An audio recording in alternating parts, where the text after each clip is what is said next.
What does it mean to be called crazy in a crazy world? Listen to Madness Radio, Voices and Visions from Outside Mental Health. Tuesdays, 4 to 5 p.m. Eastern, on Pacifica affiliates WXOJ-LP-FM, Northampton, Massachusetts, and KWMD in Kasilof and Anchorage, Alaska. Produced by Freedom Center and the Icarus Project, streaming, podcasting, and archived at madnessradio.net. Thanks for tuning in. This is Madness Radio, and I'm your host, Will Hall.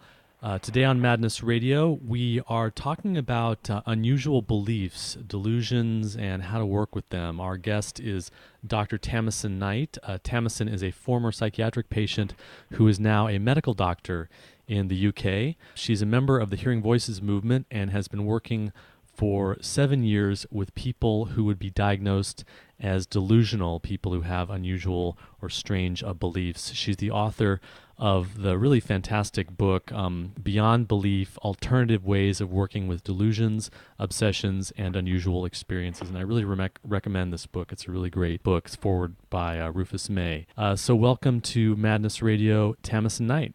Oh, thanks for having me on the show. Your work is really inspiring, the way that it validates people's reality and just goes against the grain of traditional treatment, and it's really consistent with the Hearing Voices movement. I'm really excited to have you on the show. I know your book is getting published soon, but it'll be available to listeners if they're interested in contacting you.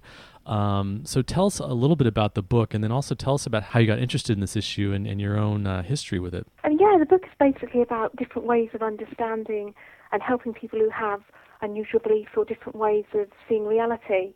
And it sort of describes the sort of background to this approach.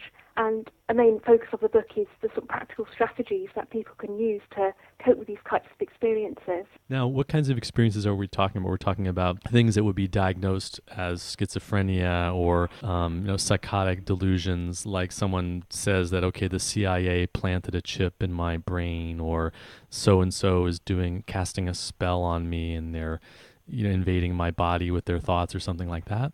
Yeah, that's right, that sort of thing. Things that might get diagnosed as delusions or obsessions, or get diagnosed as schizophrenia, bipolar. And the book really talks about a different philosophy and a different way of working with people. Yes, it's more about sort of accepting difference and helping people to cope with these different beliefs rather than seeking to eliminate them and make those beliefs go away. How did you get interested in this work? Tell us about your own history.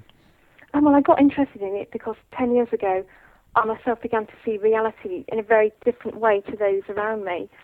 I became terrified as I felt I had made a discovery that others weren't aware of. I felt I had new knowledge about a killer disease, and the threat of death from this was constant. I became totally overwhelmed with terror and felt like I'd entered into a nightmare world. My parents, obviously seeing that I was very distressed, took me to see the GP, the family doctor, who again wanted to help, so referred me to see the sort of psychiatric professionals. But rather unfortunately, I think myself and the psychiatric professionals had very different ways of understanding my distress.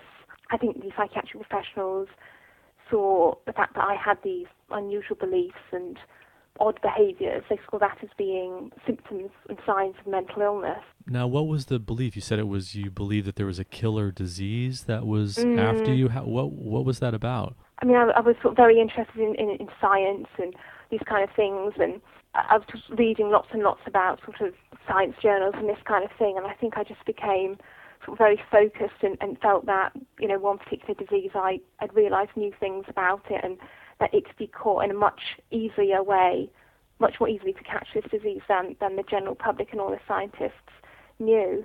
So it resulted in lots of everyday situations. I was totally terrified and felt that I was going to die. And so you were talking with your family about this, and you're really upset about it? Yeah, and I think they could see from the way I was behaving, and that the look on my face was so sort of frightened, and some of the methods I was doing to try and cope with it resulted in my behaviour being a little bit difficult for others to understand. So I think they obviously saw that there was some kind of problem and wanted to help me with it. So it took me to see the GP. What kind of behaviors were you doing that were strange, other than you were kind of talking about it and very frightened? But what were you sort of trying to protect yourself, or you were hiding from going out, or? I mean, first, one of the things I did was sort of washing quite a lot and avoiding certain objects and situations and sort of things like that. And had special, as I felt, certain foods weren't safe to eat, so I had special ways of preparing foods. And for example, later on, as I sort of got further into this experience, I believed, for example, that the water supply was contaminated and not safe to drink. And so as a result of that, I was having to only drink bottled water and things like that, which for me was a coping strategy, a way of dealing with the situation. But other people saw that as a little bit odd.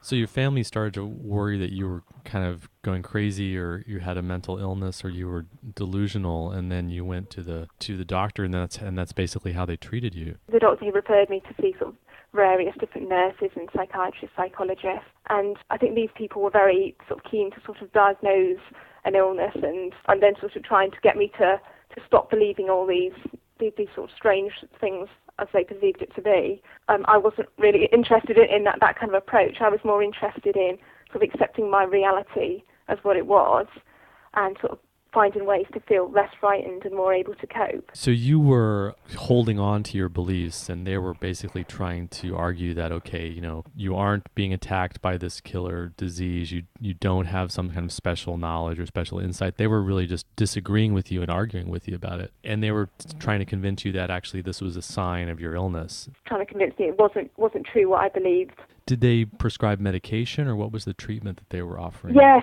they prescribed medication and also arranged for some psychological therapy called cognitive behaviour therapy, which is basically sort of using, certainly in those days, was using sort of psychological methods to try and sort of change my beliefs and sort of remove these so-called abnormal, irrational beliefs I was having. So how did that work for you? Was that effective, or what? How did you respond to that? On the one hand, I did value the opportunity to talk about my beliefs to somebody who wasn't going to laugh about them.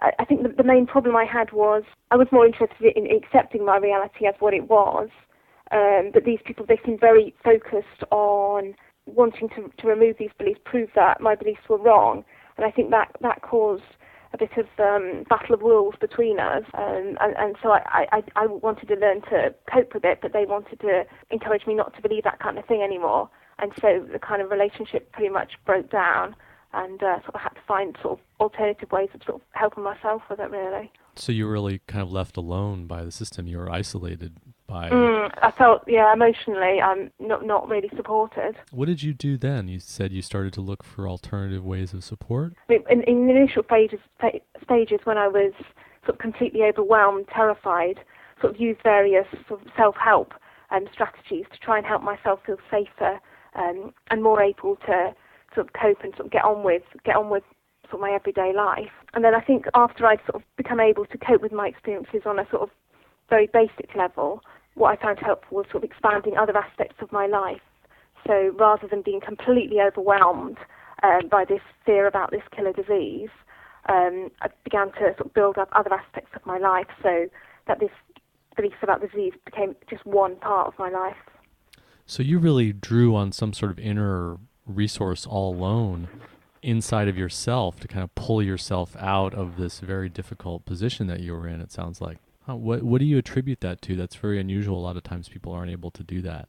When all this happened, I was at school and I very much wanted to succeed. And I thought, this help I'm getting from the professionals isn't really helping me. So I want to succeed so much, I'm going to have to find some resource within myself to help myself get through this and get on with my life. So it was really the connection with your own ambition and your drive to be a successful student that was really provided a really powerful resource for you. So what happened then? You started to feel better with your life? You started to get a greater sense of control? Did the belief start to change, or were you just less focused on it? Or so once I'd had these, specifically the anxiety management strategies, just helped me become less overwhelmed by it, and when I got on with my life, I mean, the beliefs were still there in the background, but I was more able to just do the things I wanted to and feel less overwhelmed by it. When did you decide to become a medical doctor and get interested in working with people who have unusual beliefs? Ever since I had my own experiences, I felt that really I wanted to go into helping other people who have sort of emotional crises and breakdowns, and particularly seeing that the sort of current mainstream psychiatric ways of helping weren't the best. So I think ever since my own experiences, that really wanted to, in some way, go into the mental health professions to try and help people. So the treatment that you received was actually pretty standard. Like there's provision of medication to deal with anxiety and to try and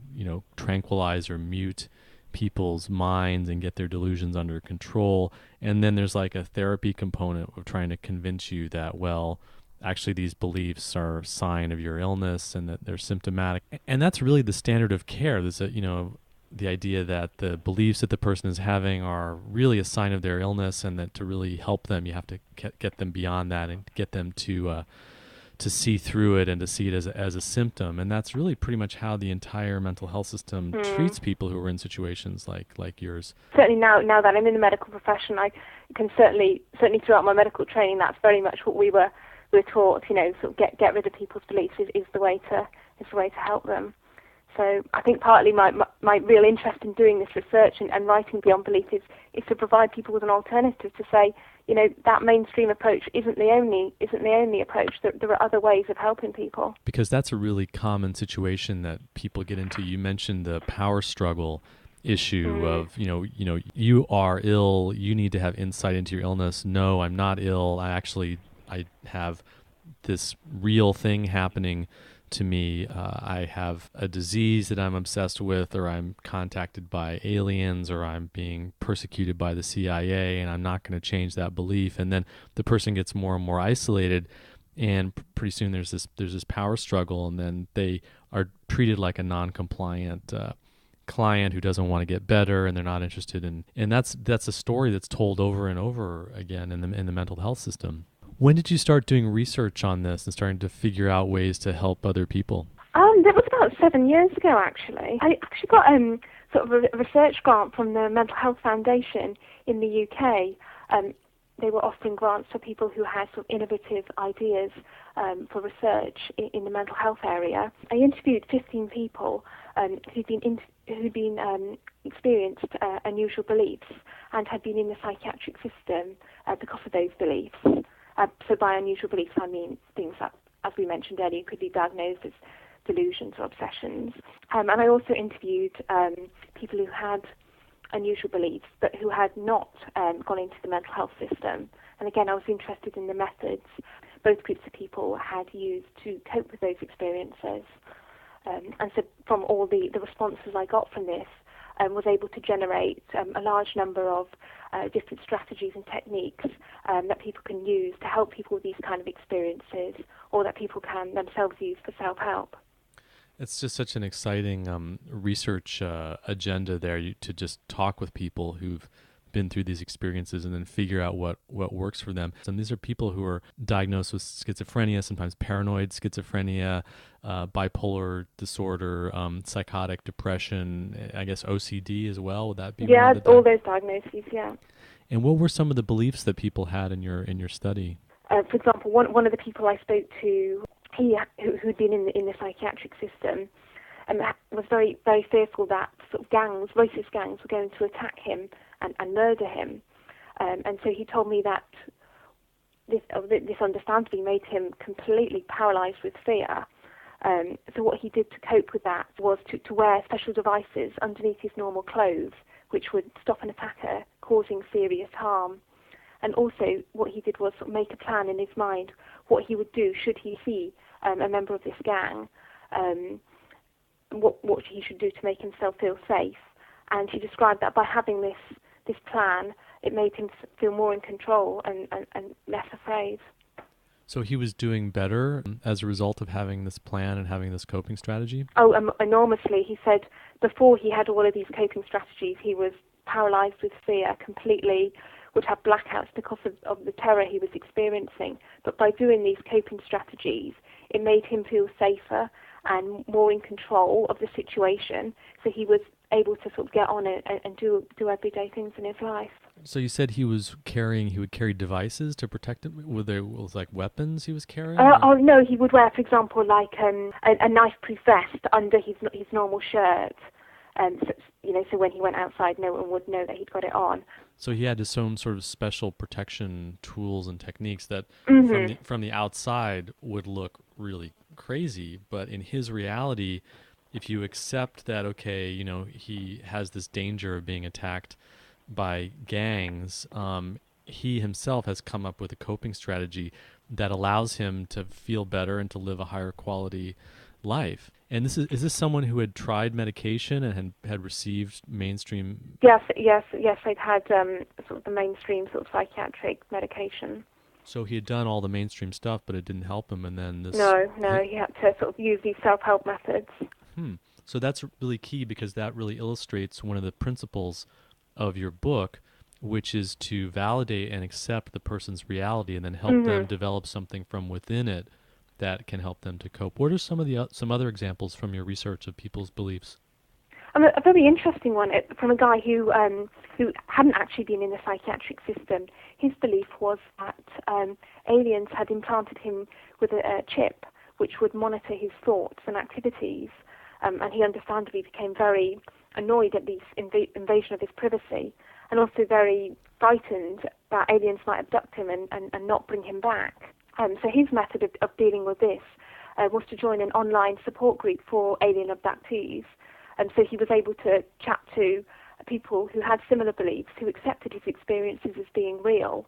And so by doing this, he was able to get the emotional support and practical strategies to enable him to cope with his experiences and just get on with his life. So he never needed to go into the psychiatric system. So your study included people who have very strange beliefs by kind of mainstream standards, but some of them are in the system and some of them are not in the psychiatric system. And, UFO implantation and abduction is definitely one of those things that there are people who are locked up in psychiatric wards who have that belief. And then there are entire groups and conventions and organizations and websites of people who, like you say, have the same beliefs, but they just live in regular society with everyone else without being in the psychiatric system.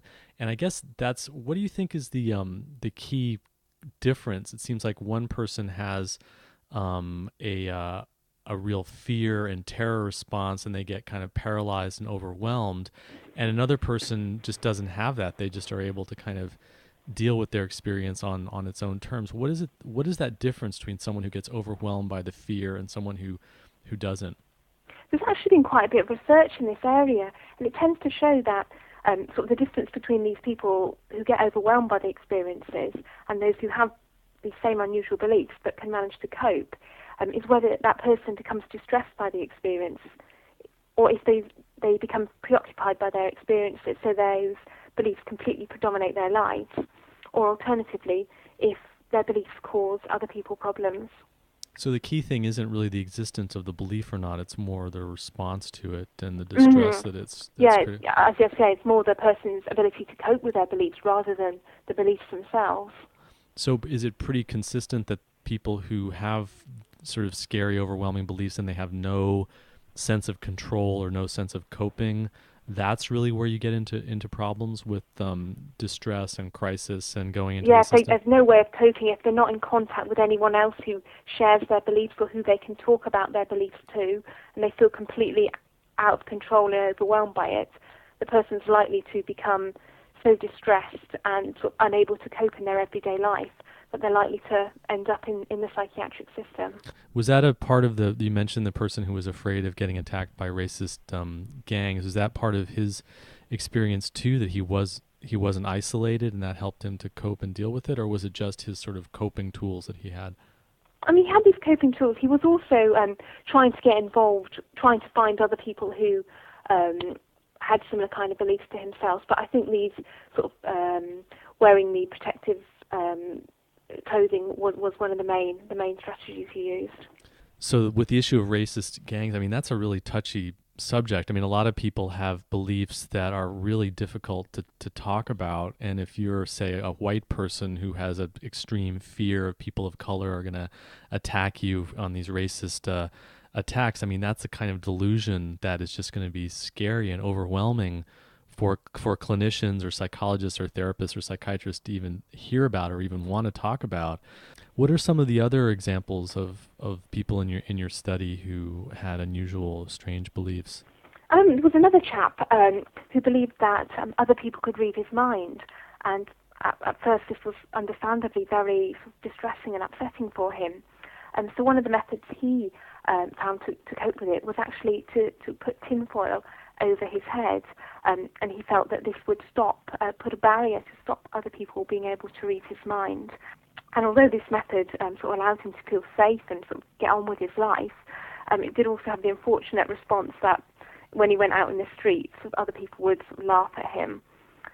So his method of sort of coping with that was to wear a hat over the tinfoil when he went out in the street.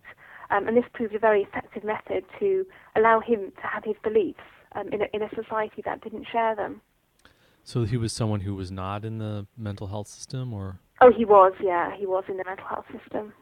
And then when he started wearing this hat, did that help him to get out of the system or to have a better life? I mean, I didn't see him over a sort of a long period of time, but I just know that he found this method sort of very, very helpful at sort of reducing his anxiety and making him feel more in control of his life. So the different kinds of protection methods are really important. And then again, a lot of people sort of talking to who had sort of spiritual type beliefs, for example, people who believe that sort of spirits or ghosts were trying to attack them.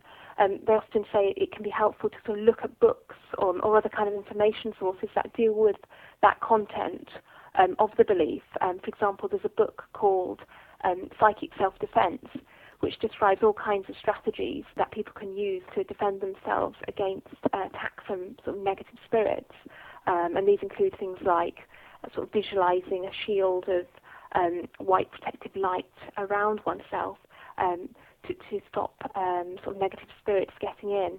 And other strategies people with those kind of beliefs can use are sort of displaying sort of herbs or flower essences, which, according to the spiritual literature, are believed to repel negative spirits. And that raises the issue of cultural difference, because a lot of the times what's seen as crazy or delusional from one point of view is really seen as normal and quite mainstream from a different cultural perspective. So the issue of like spirit possession and, you know, being attacked by ghosts and that kind of thing, I mean, that's really associated with madness from a scientific standpoint.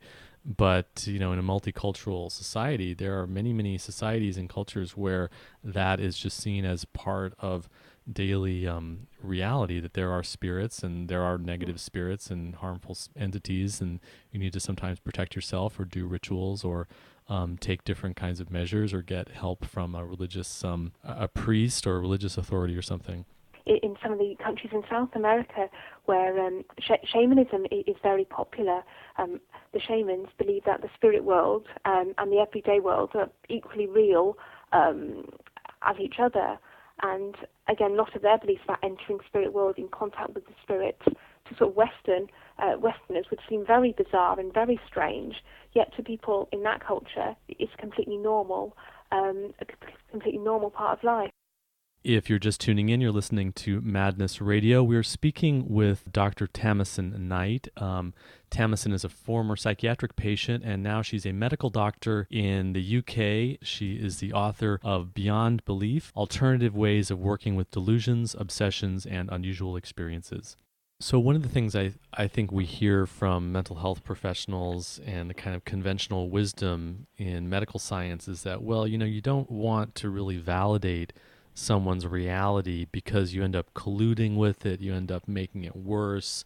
If they're having distressing beliefs, you need to tell them that they're not true because that's going to help them to not be afraid. But your approach is much more about the first step being validating the person's reality. What would you say to criticisms that someone might have that you really shouldn't be just agreeing with someone's bizarre reality or their bizarre belief? Well, I think I think there's a difference between sort of accepting a person's reality. You don't need to personally believe it yourself. You can just accept it, that it's real for them. I think that's the first point to be aware of. And the second is that there is no evidence to suggest that sort of accepting people's beliefs and working within their reality will make their problems worse. In fact, when one starts telling people that their beliefs are wrong and saying to them, no, you're not in contact with spirits, that's wrong, it's a delusion, this can actually cause more problems, making the person feel alienated, making them feel that people aren't listening to them, don't want to know, and can really sort of be an insult to their self-esteem. So I think by accepting people's beliefs and working with them, that can be a really positive and supportive way of working with someone. And I think there's a real difference between sort of accepting someone's beliefs, for example, that ghosts are trying to kill them. You can accept that and talk to the person about it and try and understand how that experience is making them feel and sort of work with them about different methods they could use to try and cope with that. There's a real difference between doing that and sort of just saying to someone, yes, ghosts are trying to attack you, and then telling them frightening stories about ghosts killing people. I think, doing this in a caring and compassionate way, accepting people's beliefs, it's really, really a very caring way to help people. You mentioned something in your book, which is to start with finding out what the person themselves wants help with, rather than assuming that, they have a delusional belief. Obviously, they want to get rid of the belief, but really letting the person define for themselves what it is that they need help with. Yes, I think that's so important. And I think when you're helping people, it's important to help them with what they want help with.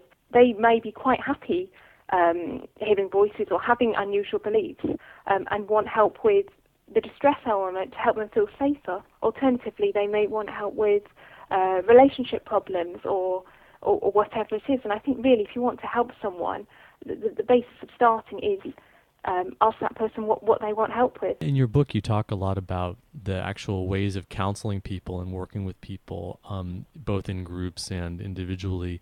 So let's outline the approach. We talked a little bit about it, but what are some of the things that you would do? How would you start with someone? What kinds of things would you offer them? What kinds of options might they have? To start off with that, I think the first thing would be allowing that person to talk about their sort of unusual beliefs and experiences, and really just listening to them and really trying to understand what their experience might be like for that person. I think this can be helpful in itself in providing that person with moral support so they feel that they're not going through this on their own. Which is a big change from the system, because a lot of times you're kind of prohibited in hospitals from talking about what you're going through, talking about your voices, or talking about your strange beliefs, your delusions. You're just not allowed to talk about it at all. And I think just talking about it with somebody who's being supportive, somebody who's not going to laugh about your beliefs, going to pathologize them, going to give you more medication because of what you say. Someone who's just there listening, supportive, and showing a real interest in that person's life and their experiences.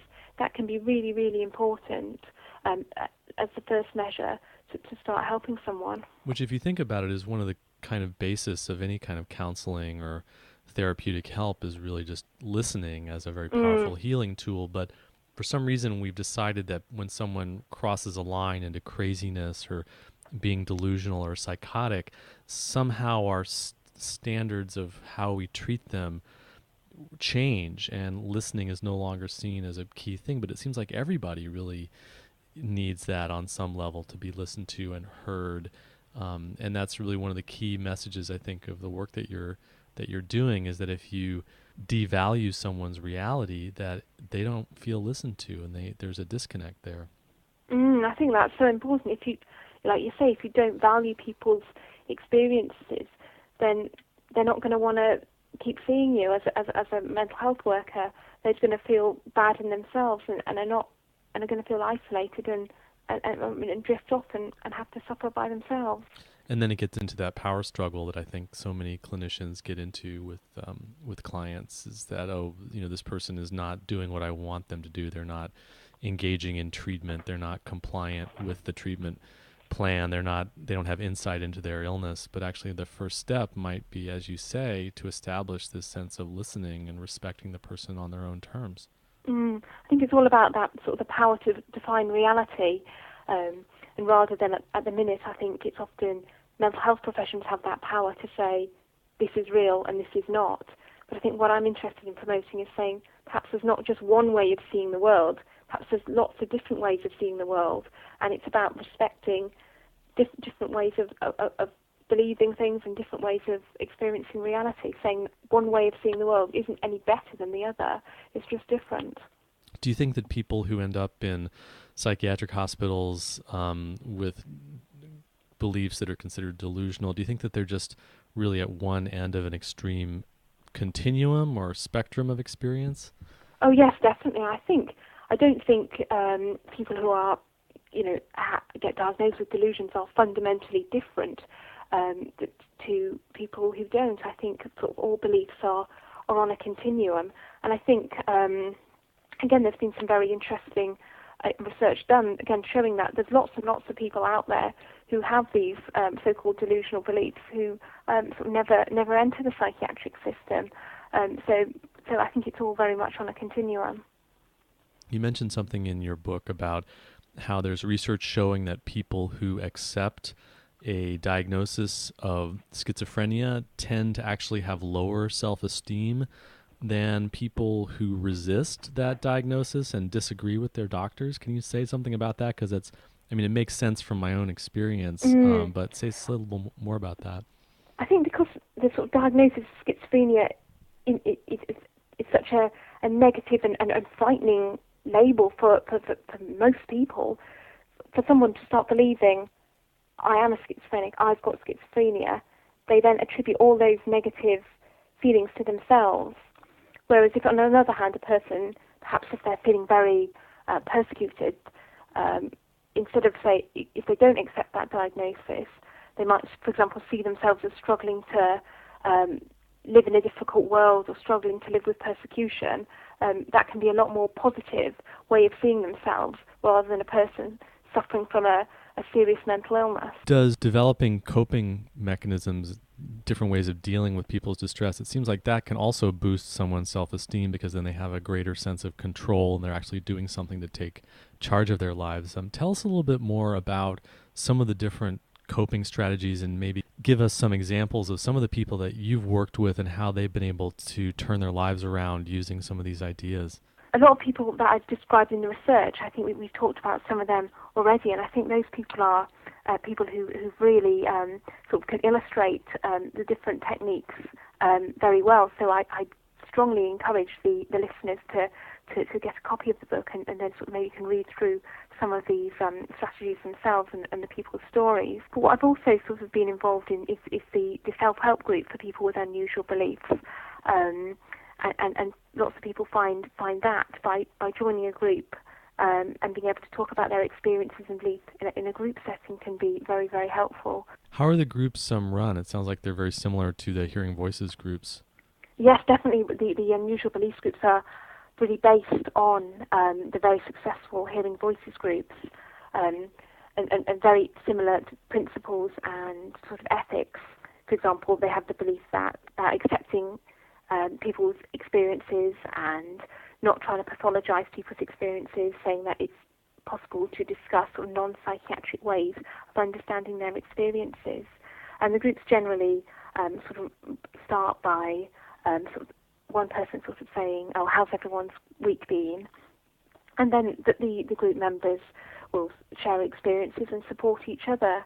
And I think this can be really, really empowering and transform the group members from being passive recipients of care to people of value who can actually help and support others. Yeah, that's something that we saw a lot with the Freedom Center is that, people have this history of being the one who's in need, the one who receives the help, but then actually if you get into a support group, you turn around and now you're the person who's giving help and giving support, and it can really change the person, can get them out of that role, being stuck in that role of the needy one, the patient, and now they have more of a sense of being a helper for someone, a healer for someone else. So it really changes people's experience.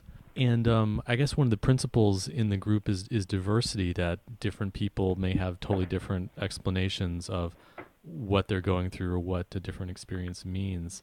A couple of the things that you mentioned in the book that I thought were interesting are just the idea of taking a break from an experience. That's if you're really obsessed with something, just learning tools, learning a way to just sort of step back from it and just get your mind on something else, which sounds simple, but it can be really dramatically helpful for people who aren't able to do that.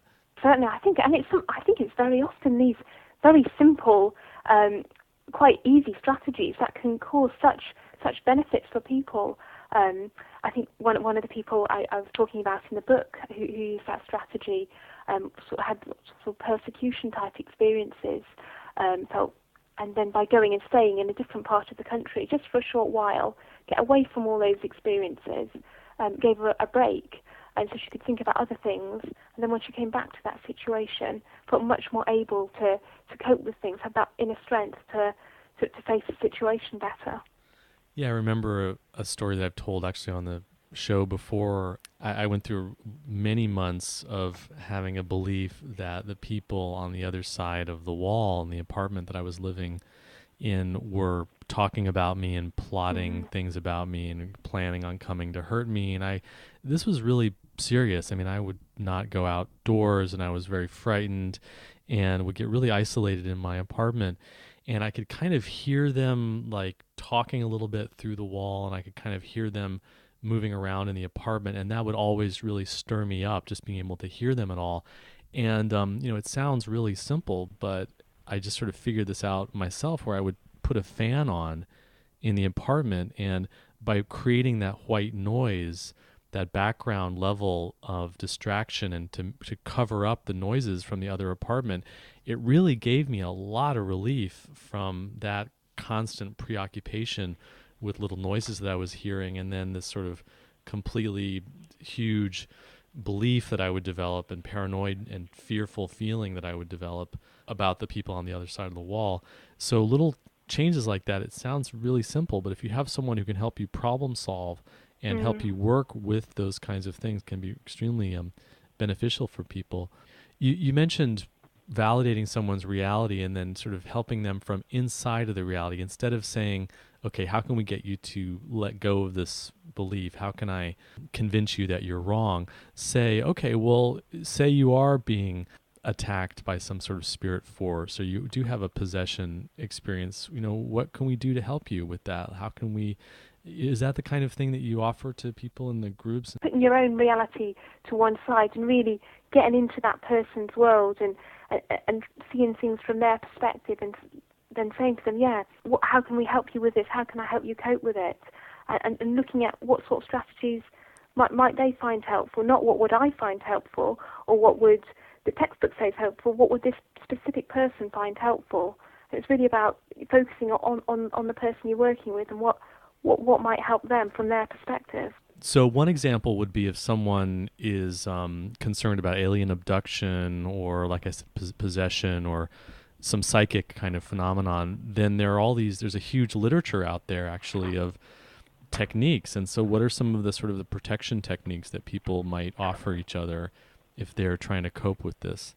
There's a massive range. Some people, like if they have, for example, believe that sort of spirits are attacking them, they can use sort of meditation type strategies, visualizing protective white light around them.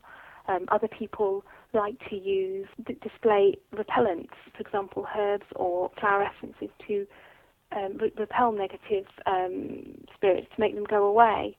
Other people find it helpful to get in contact with support groups for people with these kind of experiences. Other people, if they've got sort of religious type experiences, for example, the Church of England has a deliverance ministry where they have priests that can help Christians who are having sort of these frightening spiritual, paranormal type experiences. Does the church work with people on purely religious grounds, or is there a danger that they would just send someone to a psychiatrist? Certainly, from what I know about this particular Church of England deliverance ministry worker, said they'd be very keen to, like we were saying before, really work within that person's reality and sort of look at different strategies they could help them with. Seems like that would be a good thing for counselors and therapists to learn about in their area are religious resources, counselors, ministers, priests who would be able to help people who are having distressing experiences. Because we know that in churches, people have very far out kinds of things happen to them that would be considered delusional, and they never go to a doctor or they never go to a psychiatrist, but they just deal with it purely within their church. I think that happens all the time, and the church deals with it on the grounds of the person's spiritual belief. In a context where those kind of beliefs are accepted, and they're around other people who may have similar types of beliefs, to give them that support, so they're not going through this on their own. Yeah, I think it has implications for immigrant experience, where people are coming from one country into another, and suddenly they don't have those resources of their church or their mosque or their curanderos that they would go to, and they end up sort of relying on the hospital system. And I think it's a cultural competency issue, that how do we connect people with helpers that are really appropriate to the person's belief system, rather than what's kind of happened with cultural competency in the U.S. It's like, well, how do we market psychiatry, and how do we market pharmaceuticals to people who are from different cultures by sort of like coding it in their own cultural language? But this would be actually providing alternatives to medical and psychiatric treatment that's consistent with someone's cultural beliefs. Oh, definitely. I think certainly in some parts of the UK, for example, I know in Bradford in the UK, for the Muslim people, they've developed who have beliefs about sort of spirit possession as an alternative to the sort of psychiatric way of understanding it.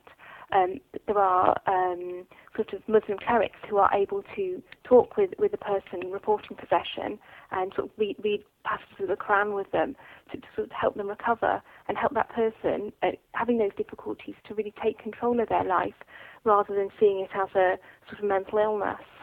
What sort of vision do you have for, I know that you've been doing a lot of work to get these groups spread, and your book is being published. What's sort of your vision for change in the mental health system?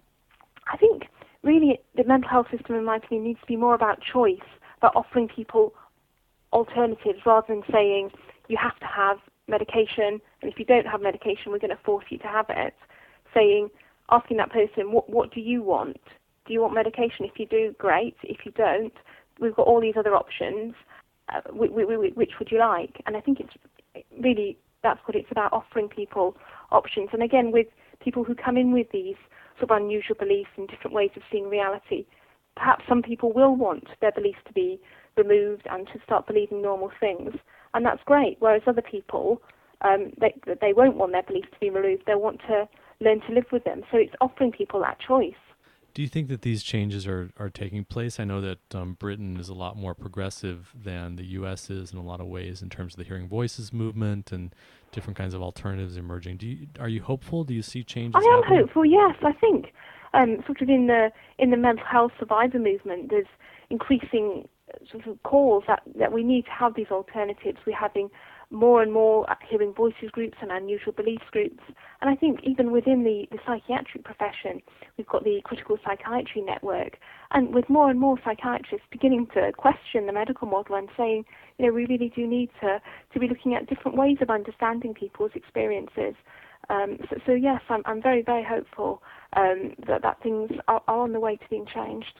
What are some of the obstacles? I mean, I think in the UK there isn't as strong of a pharmaceutical company influence on medical policy, and that's been kind of like the big obstacle in the U.S. But what do you think are some of the obstacles? I know that sometimes family members can be really difficult in terms of wanting their son or their daughter to follow a certain kind of medical view so that they end up a normal person's, quote unquote, and that's can be really troubling if the person gets into a conflict with their family members around that. And that's just one obstacle that I'm thinking of. I think definitely, and I think what you mentioned earlier about the pharmaceutical company, that's a very big barrier. And of course, the pharmaceutical company wants people to believe that having unusual beliefs are signs of mental illness which need medications to recover. And of course, that's how they make their money, by marketing that line. And so I think sort of fighting the pharmaceutical industries and really putting alternatives out there is something that really the survivor movement needs to be doing. And I think one of the other barriers perhaps is more wider than that. It's about, I think society often has this desire to eliminate abnormality, that it seems to be focused on normality, seeing normality as the best. And I think perhaps as a society we need to be questioning that and wondering, perhaps rather than wanting to sort of eradicate difference, we should be wanting to eradicate the view that to be different is to be less. Your book, you mentioned one of the coping techniques is to help people overcome negative attention, and one of the examples was the person who found that wearing tinfoil was actually help them to feel better about their life, but then they learned to hide it under a hat so they wouldn't get seen as a crazy person as much when they walk down the street. It seems like that's one of the things that people are negotiating a lot is, how do you develop a way of living that works for you in a society that's, if you go into public or you try and interact with other people, that's going to judge you and see you, as you said, as being abnormal, weird, different, and so there's something wrong with you. Definitely, and I think so in the short term for individual people, that's what it's all about, trying to sort of live in a society that doesn't share your beliefs, like that guy found it out. And I think perhaps more widely, though, it's perhaps maybe challenging society to be a bit more accepting of difference and saying, perhaps should we be celebrating difference rather than wanting to suppress it. Tamasin, I know you're in practice in the UK. What are you working on now? Your book is coming out, and I think you're actually taking some time off to study in South America. Do you want to tell us about that? Or? Yes, I'm very interested in working in South America with shamanism and looking at traditional healing methods. So I'm very interested to help develop a health centre in South America to combine both Western medicine and traditional healing. Where are you going to be doing that? In Ecuador. That's really interesting. I'd love to have you back on the show to talk more about that. We are just about out of time. I want to make sure that people have the contact information, so tell them about your book again and how they can contact you if they want to get a pre-publication copy of it, because it hasn't quite been printed yet. So. Yes, my book, Beyond Belief.